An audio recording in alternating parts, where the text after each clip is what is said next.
Hey, everybody. We are live once again on a Thursday early night, 6 p.m. Eastern Standard Time, 5 p.m. Central, 3 p.m. Pacific. It's Inplosion, where we like to talk about the power within, how your favorite content creator or your artist, spoken word poet, and so on, figured out some things in life that may help you be inspired and encouraged to pursue your dreams. Tonight, we have an amazing songwriter, recording artist. His name is Bruce Coughlan. And there's a lot that we're going to share tonight. So we're excited to have him. And before I go any further, I'm just going to let you guys know we are being sponsored by Blast Radio 247 tonight. 6-second video. Oh, and my bad. Go ahead, D-Ray.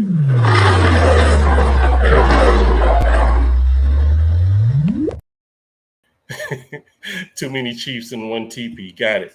So that's Blast Radio 247.com, where you'll hear independent artists, our podcasts, DJ mixes, you name it. There's a lot, and it's available for free. Open up your favorite browser from either mobile or computer. Put in Blast Radio 247.com, and there you go. It's all there for you. So let's keep it moving. And I'm going to tell you a little bit about Mr. Coughlan. So Bruce Coughlan is an accomplished career songwriter and recording artist residing in British Columbia. With over 4 decades of professional experience, he is a versatile vocalist, multi-instrumentalist, and composer. His musical expertise spans various roots music genres, such as Celtic, bluegrass, Americana, folk, I believe this is pronounced maritime, and blues. Bruce has an extensive repertoire, and he has performed at numerous venues worldwide, including theater, folk clubs, and even at the Canada Day performance on Parliament Hill in Ottawa. His regular featured artist at festivals, concert, and communities and corporate events. Bruce has an impressive touring history, having performed in multiple Canadian provinces, United States, and the UK. Over the years, he's recorded 14 albums, showcasing his original and adapted traditional music, often focusing on specific Canadian themes. Bruce is not only the captivating performances, but also for his contributions as a producer and songwriter. He continues to explore new musical territories and collaborations with other artists. Notable recent achievements include the release of his solo album, quote, Waiting for Rain, in 2017, and his involvement in the Great Canadian Songbook Tour in celebration of Canada's 150th anniversary. In 2018, he also produced Voices of the Salish Sea with the Wilds. Throughout 2020, Bruce has dedicated his efforts to refining his guitar solo skills, delving into Dagad guitar tuning, and embracing his Celtic roots with programs like Address to Robbie Burns and The Humours of Ireland. Ladies and gentlemen, I give you Mr. Bruce Coughlan. Hi, how's it going? Hey, Bruce, how are you? Doing very well, Pete. I hope I did you good on that intro. Oh, yeah, absolutely. Absolutely. Awesome. So what we like to do so that everyone gets a little idea, who is Bruce Coughlan, and tell them a little bit about yourself. Well, I'm a career musician. I started performing in my grade 6 elementary school folk band back in 1971. Okay. And so that's been So that's coming up. That's over 50 years I've been playing music and connecting with people through song. And it's quite an interesting journey. Do you have musical roots through your family? No, my dad used to say he couldn't carry a tune in a bucket. And he was probably right. And my last recollection of my grandmother, she remembers me being a young boy of maybe 5 or 6 years old, running around the house, screaming at the top of her of my lungs. And she Mm-hmm. came to see me in a concert just before she passed. And she Mm. started crying that her little bullfrog could finally sing. That is awesome.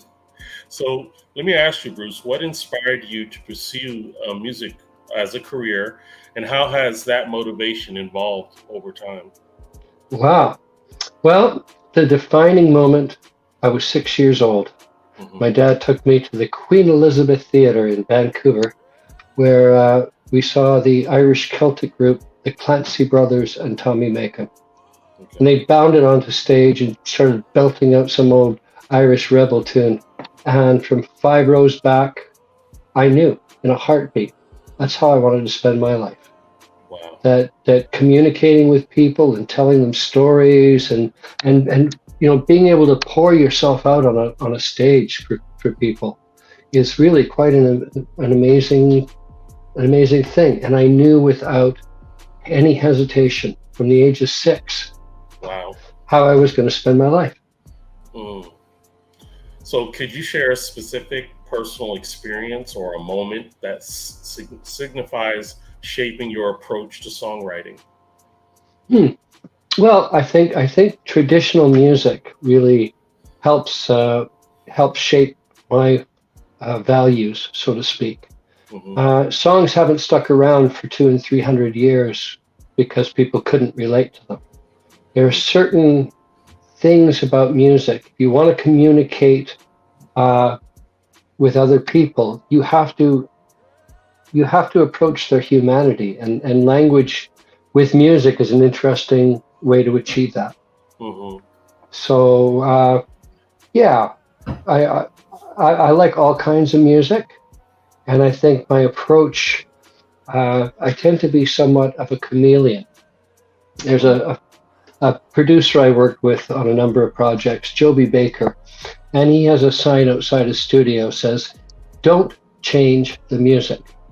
Let the music change you."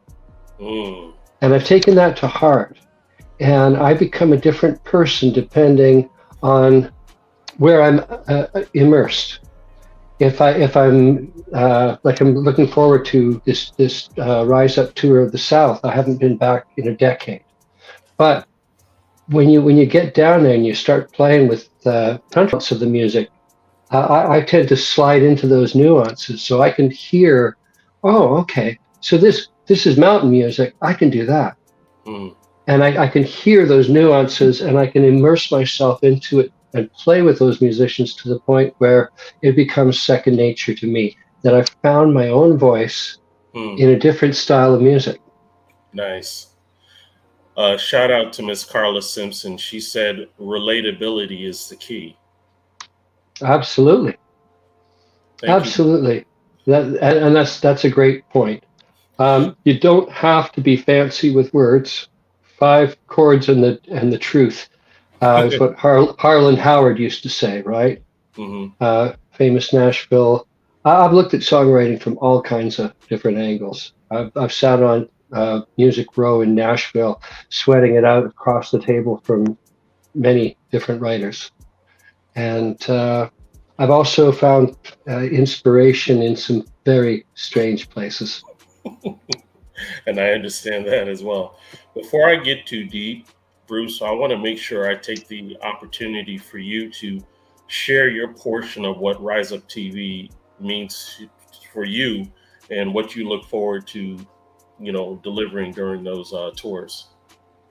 Well, for me, it is a return from the South. 10 years ago, my band was being managed out of Nashville. We were touring the South again. I was immersing with some of the greatest Americana music roots artists in the world, and recording and writing and doing some amazing things. It was at that time that the industry went um, from being driven by sales. Mm. That's when all of a sudden the streaming aspect came in, and the Hmm. entire model that I built an industry on, had basically crumbled and collapsed. Wow. What is considered a blessing to some could have been a downfall or a curse to others. Yeah, so this is a return to re-meet a lot of the old friends that I knew back then. We got some amazing artists on this tour. It was the tour was somewhat handpicked by my fiddle player and longtime friend Nolan Murray. Okay. He's well known throughout that community, and in a number of different areas, bluegrass and Americana, old time music. He's just a virtuoso fiddle mandolinist, and I've worked with him for 25 years. So he thought, well, if we're going to do this thing, let's do it right.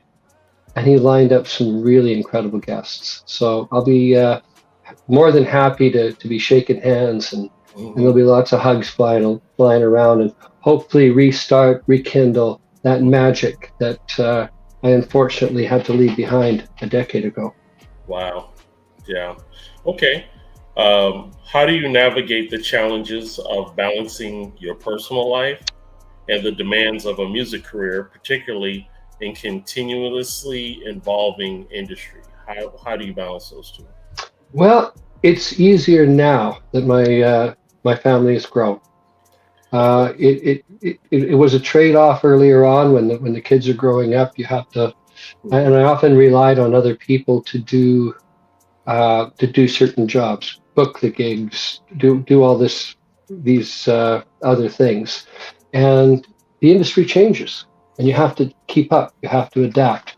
So I'm in that process of reemerging as yet another version of me after doing this for 50 years. I understand that. Let's see here.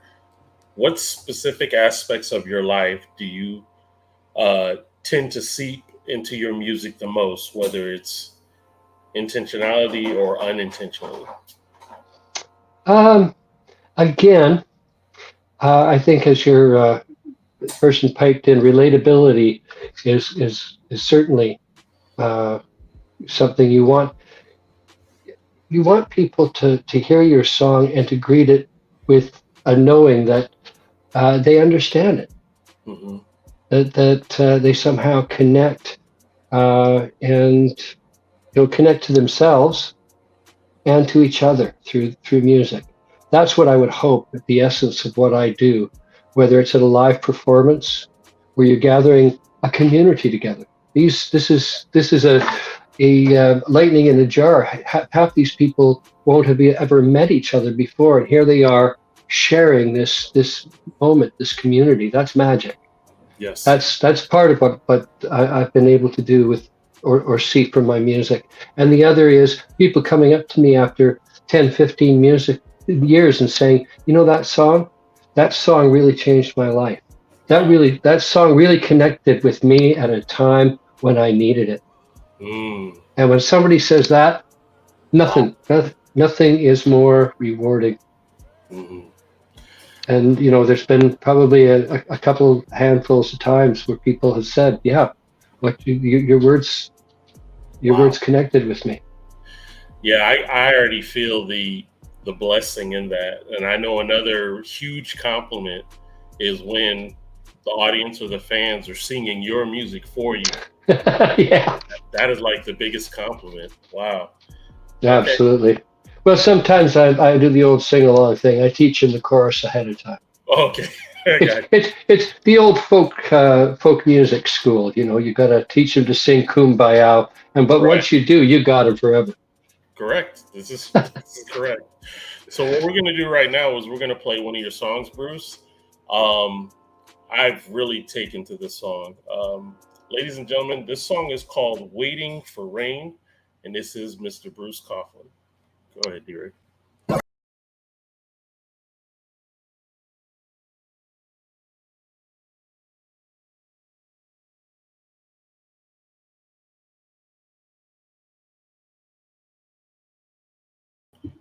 Seems like it crashed. Let me try it again. Hold on a sec. Look like we got a faulty video. Hold on a sec. Okay, we'll revisit that and look into that. But Bruce, tell us about the song "Waiting for Rain." What was the basis of that? song? Well, the song itself is, well, of course, everybody these days is worried about climate changing and global warming and all that. So that was the initial concept behind that. Is there's people who are waiting and praying because their lives and their livelihoods depend on.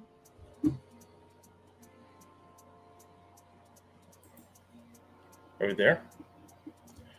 Oh, hold on a sec. I think your mic got muted. Hold on a sec. I think your headphones may have died on you, huh? Hit the mute button. Do you see the mute button? There you go. Hear me now? Hear you now. Guess your headphones died on you. No, I can't hear you. You can't hear us. Oh dear. Can't hear. I think the wheels just fell off this thing. Not a problem. What I want you to do is jump out of the room and jump back in, and it should fix. Oh, I'm sorry, Beep. I'm not hearing you at all. Okay, hold on a sec. Let me just try. Hold on, everybody. We apologize.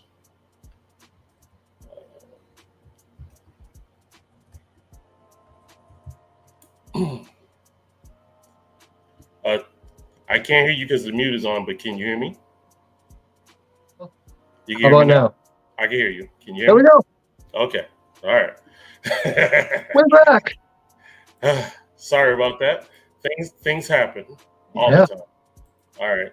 So, as you were saying in regards to waiting for rain, basically, in this case, rain is a euphemism for all things nurturing.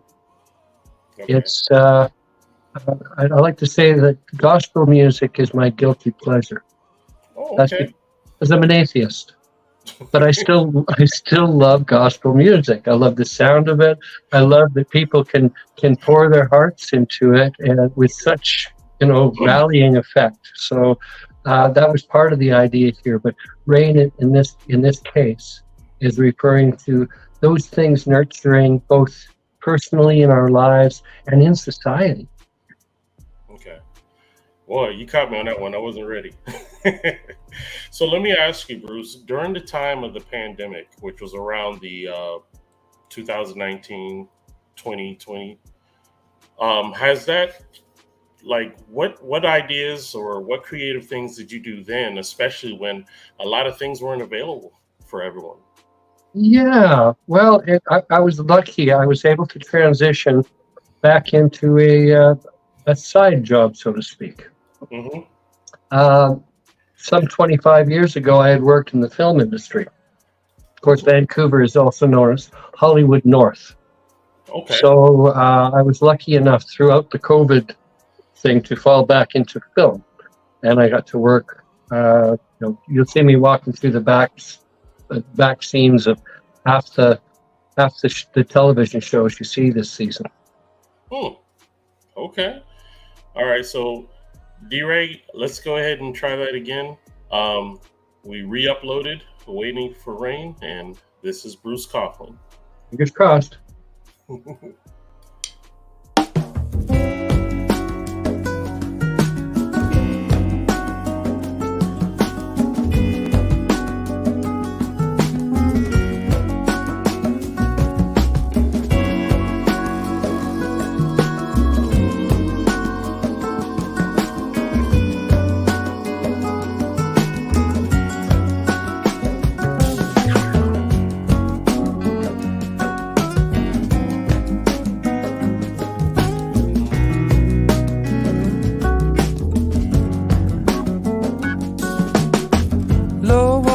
Stream won't flow, no water and the seeds won't grow, and I'm waiting for rain.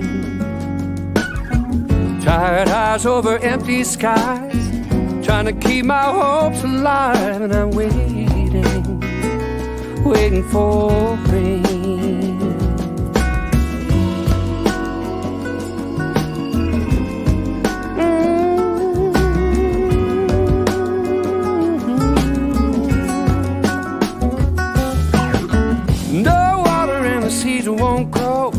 can't read, I can soar, and I'm waiting for rain. No shelter from the blistering sun, no place that I can run. I'm waiting for rain. Must be a month of Sunday since I've seen a cloud roll by. Gotta believe it's something but the well running dry. I can't sleep all waiting for the rain. I'm waiting for the rainfall. Waiting for the rain. Waiting for the rainfall. Oh, 40 days and 40 nights, healing water to set things right. I'm waiting for rain. Tender kiss, I long for her cool caress, waiting for rain. Must be a month of Sunday since I've seen a cloud roll by. Gotta believe it's something, but the well is running dry. I can't sleep at all, waiting for the rainfall. Waiting for the rainfall. Waiting for the rain. Yes, I'm waiting for the rain. Waiting for the rain. Waiting for the rain to fall.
Yes, indeed. That is a great song, Bruce. I love that song. Oh, thank you so much.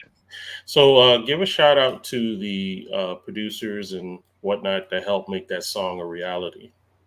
Well, Joby Baker is the percussionist, drummer, and producer. He lives in Victoria, British Columbia, an amazing worldwide talent.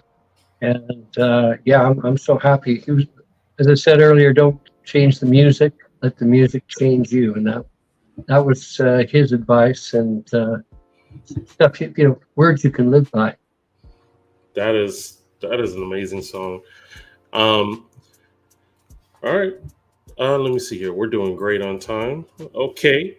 What role does introspection play in the songwriting process? And how do you manage to keep your emotional vulnerability intact while sharing your stories to the world? That's a good question. And I'm finding it more and more difficult. Used to be, there's one song I have, it used to be a single word could move me to laughter, and now a single word can drive me to tears. Mm. And that's amazing how you touch on that, because in my earlier years, I was bulletproof on stage. I could sing whatever. Nowadays, once in a while, a certain line, a song I may have sung for years, could have been a song I've written myself, and all of a sudden the line will take me somewhere. Now, not a great time to get a big lump in your throat, but I find it happens more now than it ever did before. I got you. So we have a question here. from Soul Res. Who were some of your musical influences growing up? Well, this album was kind of influenced by a lot of the soul music that I was hearing coming across the radio in the late 60s, early 70s. So, Marvin Gaye, the Staple Singers, even right back into, what's his name? Reed Petite. There's so many. R&B, again, a huge influence, and soul music from the 60s and 70s really played a big part in how I feel about music and how I like to express myself. Yeah, that Waiting for the Rain to me had a very soulful, bluesy sound to it. Soul Red says he hears some Neville Brothers. Oh, absolutely. That's all in the mix. Absolutely. Yes, indeed. Yes, indeed. In your opinion, what is the most challenging aspect from being a multi-genre artist, and how do you ensure your versatility is appreciated and understood by your audiences? Well, on a different day, I might give you a different answer. Today has been a challenging day for me. I do a lot. I do a lot of genre hopping. I like to think that that it comes across as sincere. When you hear me singing a bluegrass song, it's coming from the heart. It's not a facade that I put on. It's me finding my voice in that style of music. And so I think a lot of people don't get that. They, for instance, in Canada, I'm not regarded as a Celtic artist because I'm not from a Celtic culture. I'm not from Cape Breton. I'm not from Nova Scotia or Newfoundland. I don't live in Scotland or Ireland, so therefore I am not authentic. But I've been playing this stuff for 55 years. Yeah. I mean, when you spend over half a century embracing a style of music, that's the biggest trouble I have. It's folks going, yeah, that's really him, and that's what I love to do. Yeah, that is tough. That is tough. So how do you approach collaborations with other musicians, and what do you believe are the key ingredients for a successful musical partnership? Well, having tried simply from a technical exercise, on Music Row, you sit down and you go, okay, well, I want to write a song that sounds just like the song that was on the radio last month. I can walk through that process, okay, and I've never really been happy with the results. The musicians whom I identify with or I respect to the point where we just sit down and it's just fun over a cup of coffee and, I had this little idea. Oh, cool. Well, hey, what if I did this? Well, what were you thinking of writing about? Well, I wasn't until right now, and I just thought of this. Those sort of, even when they're planned. As I mentioned, there's a co-writer out your neck of the woods named Josh Daniel out of Charlotte. And, we met a couple times on the road, and, he drove over to Raleigh just for the purpose of writing a song. And we just sat down and we wrote one. He was knocking on the door the next day. Wow. He drove that distance. He was that hyped on just interacting on that creative level. You cannot help, when you find people like that, hold on to them tight because they're few and far between. Wow, that's amazing. So what we do at this moment in the half of the show, Blast Music 247 was created to help independent artists all around the world get exposure, but most of all, to help them be heard.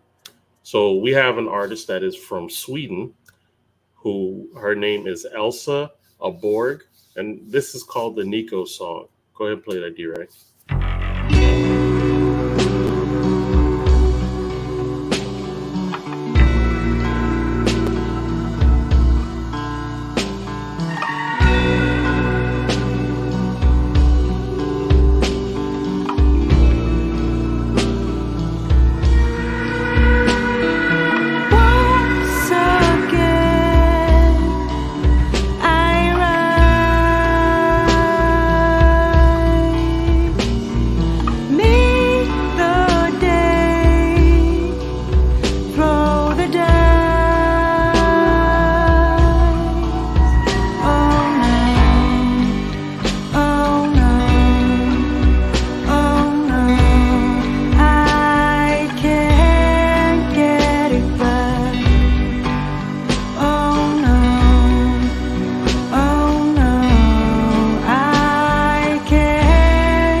And that was Elsa Borg with Nico's song.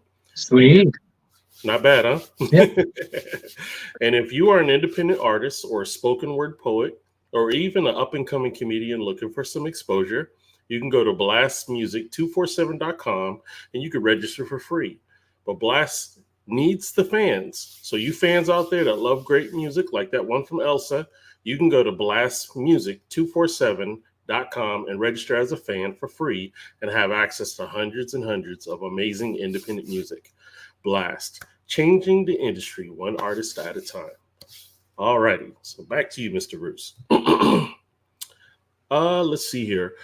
Can you recall a particular song or piece that you feel represents a turning point in your musical history, and what's the story behind it? Well, I think my first recording, well, it sort of set the mood for my career. In 1980s, in Canada, there was a surge of Canadian content. They put sanctions on radio stations that had to play so much Canadian, I think it was 15 or 20% Canadian content in order to boost that. And a lot of the radio stations would have songwriting contests or Battle of the Bands. In 1979 in Vancouver, I won all the major contests. So I was signed to Warner. They did a $40,000 music video. Wow. And this is for a single, right? Remember a single? Mm-hmm. With one song on one side and one song on the other? Yes, sir. When they were about to release it, the world went to cassette. Wow. With a base price of $6. No one was going to spend $6 buying a song on each side of a cassette. Mm-hmm. So our contract was dropped. Dang. That's crazy. Yeah, well, a similar thing happened when we went from CDs to streaming.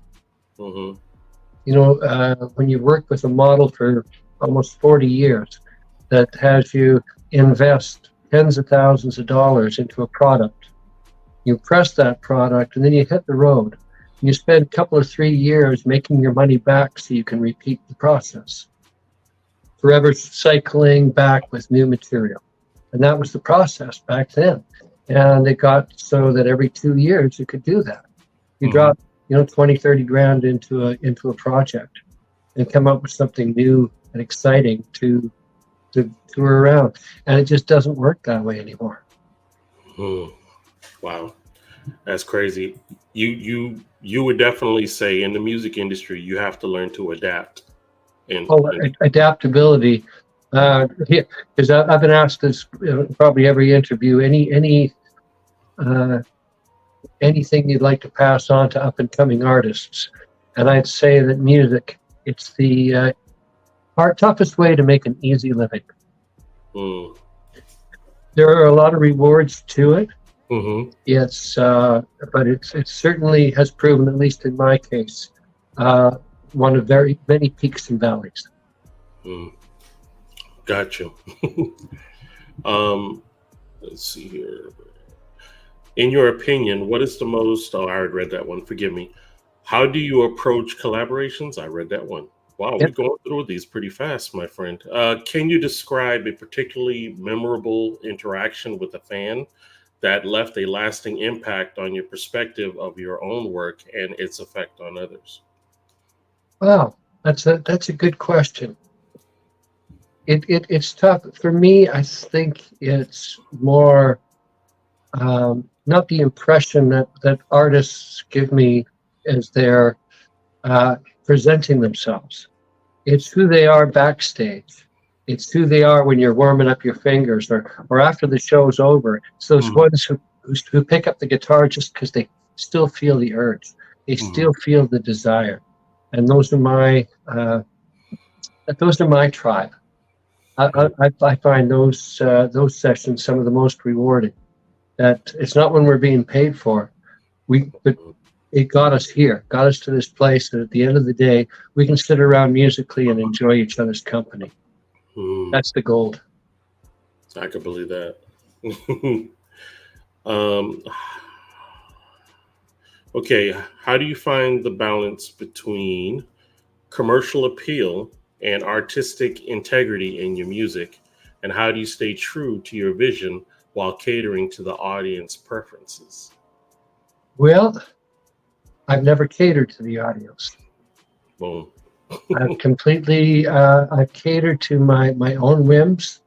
And as I said, it seems a cycle that I'll discover a music or musics that intrigue me, and I'll listen.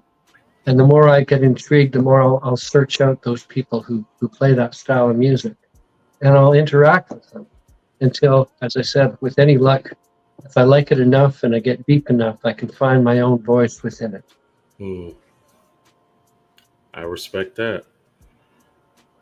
What is your most cherished memory from a live performance, and what made that experience particularly special or unforgettable for you? Wow. There's been many moments along the road. I don't think I could pick out one as just being the ultimate, because for many different reasons. Mm-hmm. I remember stepping off stage. We were touring in Scotland. We stepped off stage in a festival, and Obi-Wan Kenobi was waiting at the edge of the stage. Now that's cool. Ewan McGregor. Yeah. And he snapped a picture with myself and the band. And when I sent that picture back to my 14-year-old son, oh my gosh, I went from being, oh yeah, my dad's a folk singer, but he hangs with Obi Kenobi. So awesome. his young 14-year-old heart was really impressed. That is funny.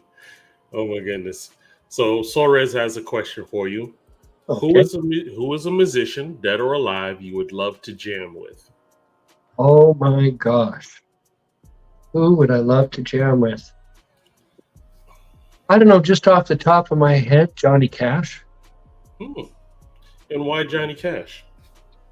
Because of his sincerity and the fact that, basically, that's it, right? At the end of the day, for me, it's the soul pouring out of that instrument or that voice that either reaches me or it doesn't. I feel lost today. Commercial radio is not. Well, I wrote a song called Old Hank, and it's a story about old Hank is rolling over in his grave because he wrote so many fine songs, and was hailed the king of country music. And these days, the commercial aspect of country music has turned that into an abomination. You know, it's every song is the same title. Okay, Friday night, gonna pick up Daisy Duke in my pickup truck. We're gonna go riding back roads, sipping gin and juice until we make out in the moonlight under an apple tree. Got it. There's the checklist right there. You have those 8 items in your song. You're a contender for a top 40 country music hit. Wow. Hey. And then you see music singles that are produced on iPhones. People, they get a loop going here. Oh, that's a neat little loop. And I think we'll do a progression. If I press these buttons here, it'll make up the chords. And if you listen to the stuff that you heard me record, every note is being played by a musician. And there's no keyboard bass. That's a bass player playing the bass. That's a drummer playing the drums. That's a keyboard player, and they're probably not playing synthesizers either. They're playing the good old Wurlitzer pianos or Hammond organs, that sort of thing. So I strive to create music that is, that's real. Authentic. It's real. It's absolutely authentic. Yes, sir. And I think to me, at the end of the day, if I can say I've spent a life doing that, it'll have been a life well lived. I respect that. So we're going to go ahead and play another song of Bruce. And this one is called Step Into My Kitchen. This is the song. This is a Coast right that with Josh Daniel, and I'll tell you how this came about. Sure, go ahead. He showed up. We sat down in a hotel room in Raleigh, Durham, and he said, "Bruce, what kind of song would you like to write?" And I said, "Well, I don't get to the Carolinas very often, Josh.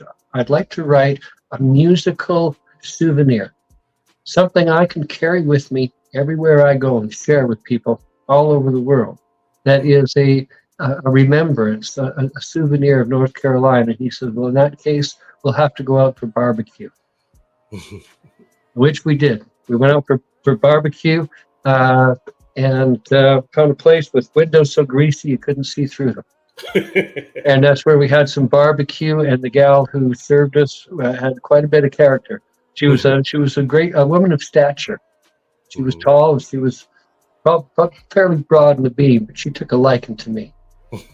She started having some fun at my expense, tugging at my ears, and frothing up my hair as she walked by.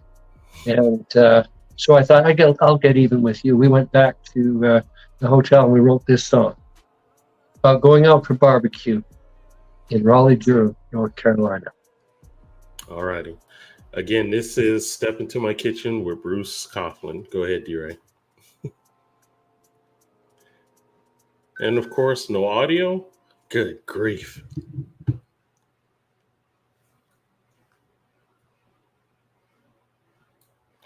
Ooh, okay. It is the day for audio issues. Okay. All right. I'll take care of that. Wow. How do you travel often to North Carolina? Is that like one of your spots? Well, I'll be coming back in November. It'll be a decade since I was last there. Oh, okay. And the Rise Up tour is going to be pulling into oh gosh, where the heck are we? I don't have the list in front of me. Mm-hmm. I know you guys are. I don't have all of it in front of me myself either, but I know you guys are covering everywhere. Yeah, I've got it. Of course, everything's going wacky on me here too. It was just today in technology just didn't want to cooperate. Yeah, that's for sure. Well, let me ask you this while you're looking that up. Blast Radio is asking, do you think technology has hurt music more than it helped? Yeah, I think to a certain extent that technology has created all these little satellites, all these little humans that are tucked away in their own little, their private little worlds. And it's gotten to the point where I can't even solicit eye contact in my own hometown. People will not, half the time they're looking down at their phones, and the other half of the time they're just not comfortable. Mm-hmm. They have lost, through technology, I believe, we have lost a sense of community, a sense of namaste, just that glance that says, my spirit sees the spirit in you. It only takes a second, and it reflects who we are as humans, and we're losing that. We're losing that in the grips of a technology that's being, with media that's being purpose-driven in a lot of cases, and not in our best interest. Yeah, it's unfortunate. Okay, D-Ray, we'll try this again and see if Step Into My Kitchen with Bruce Coughlan. Let's see if it works. This song was inspired by a trip to Raleigh, Durham, North Carolina, in a little barbecue place called Hog Heaven. Windows so greasy you couldn't see through, and they tell me that's how you pick good barbecue in the South. Now, we've been through the South traveling, and from one place to the next, barbecue takes on a different flavor. By the time you get to the Carolinas, however, they take on kind of a spicy flavor and tangy. But spicy was also what we encountered as far as the hospitality. That's what inspired this little song. If you ever find yourself in Carolina, is what you ought to do. Find a little shack, the smoker in the back, get yourself some barbecue.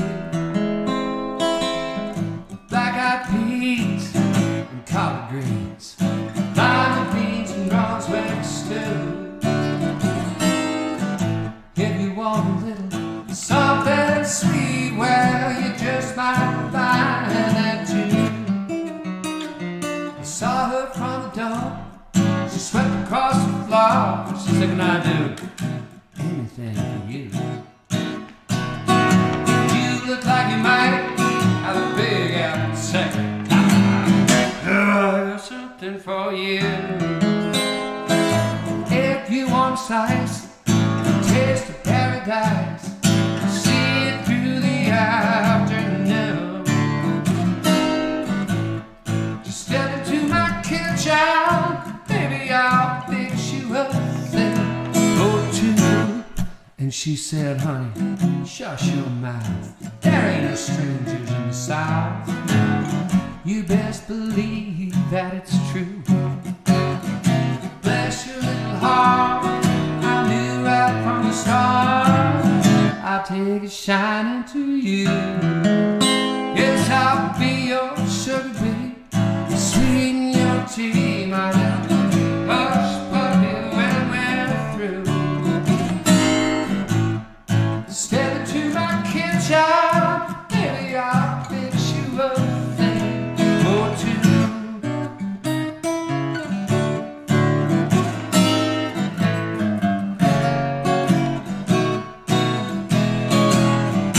Well, she said, honey, shut your mouth. There ain't a stranger in the South. You best believe that's true. Bless your little heart, I knew right from the start I'll take a shining to you. Well, if you want size, taste of paradise, see it through the afternoon. Step into my kitchen, baby, I'll fix you a thing or two. Step into my kitchen, baby, I'll fix you a thing or two.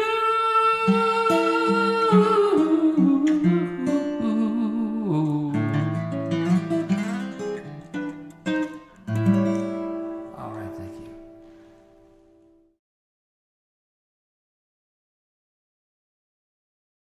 Amazing. Wow. That was a great song, Bruce. Oh, Great. well, thanks. Thanks. I hope you can taste that barbecue. Shoot, you started naming them food off. I'm over here like, dang, I really am hungry. That is Except for Brunswick stew. I'm not sure I feel an inkling. You know what that is? Not at all, sir. What is that?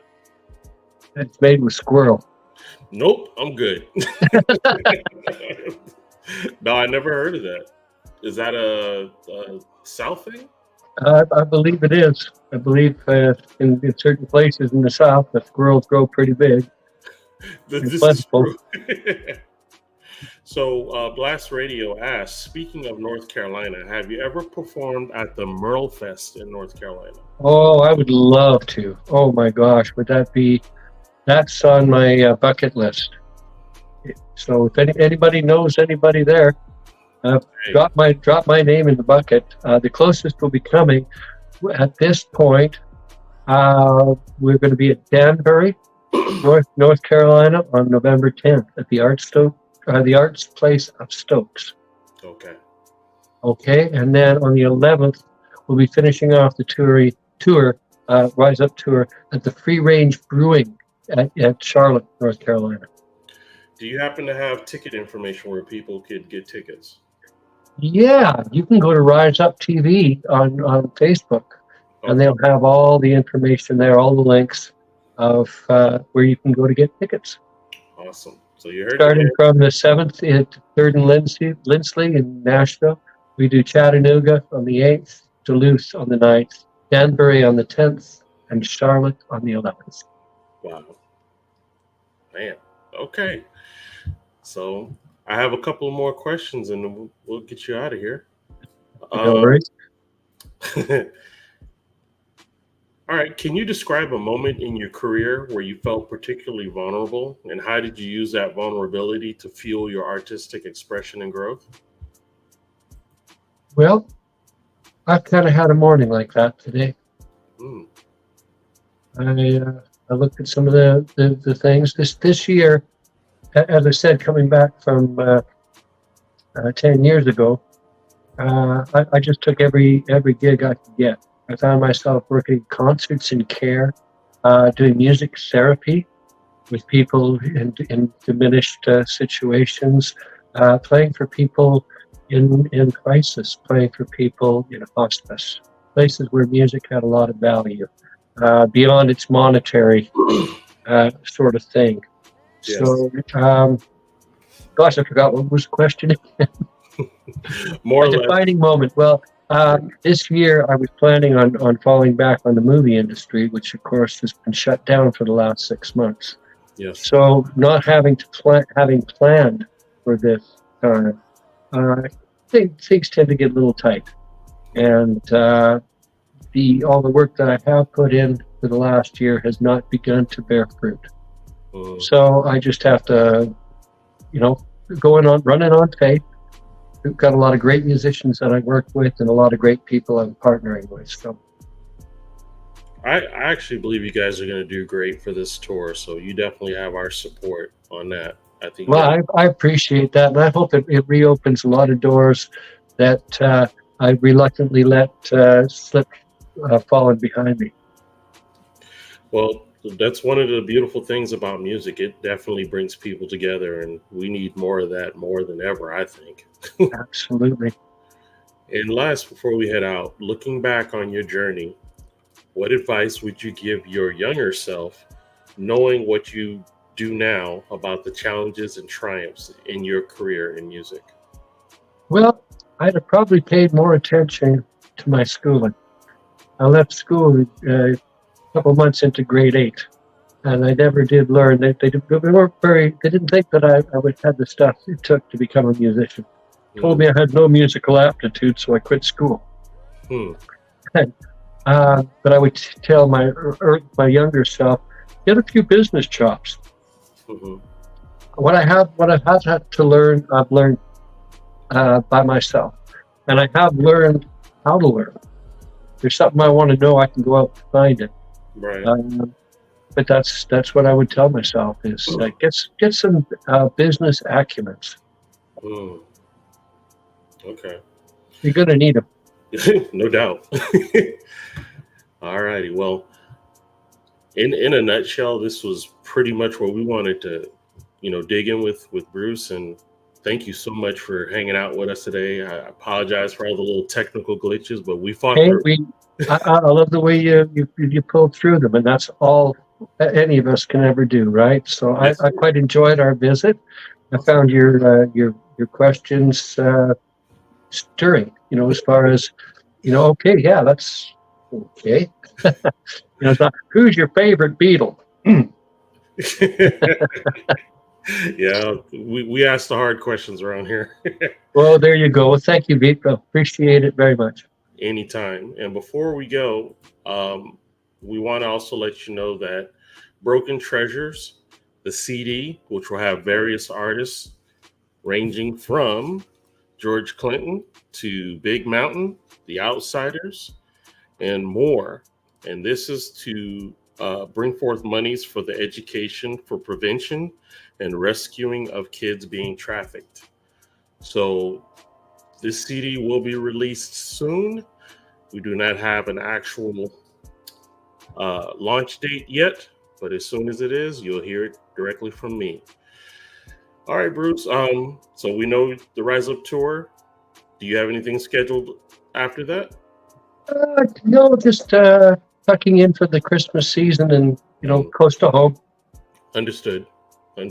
Well, I wish you and all the guys at Rise Up TV Tour do a wonderful job. I hope that everything is smooth and successful, and we'll be looking forward to hear the positive results of all that. Looking forward to talking to you again. Fair enough. Well, everybody, we thank you for your time. This has been Inplosion. See us again next Thursday at 6 p.m. Eastern Standard Time, 5 p.m. Central, 3 p.m. Pacific. And we love you. Have a good night. Be safe.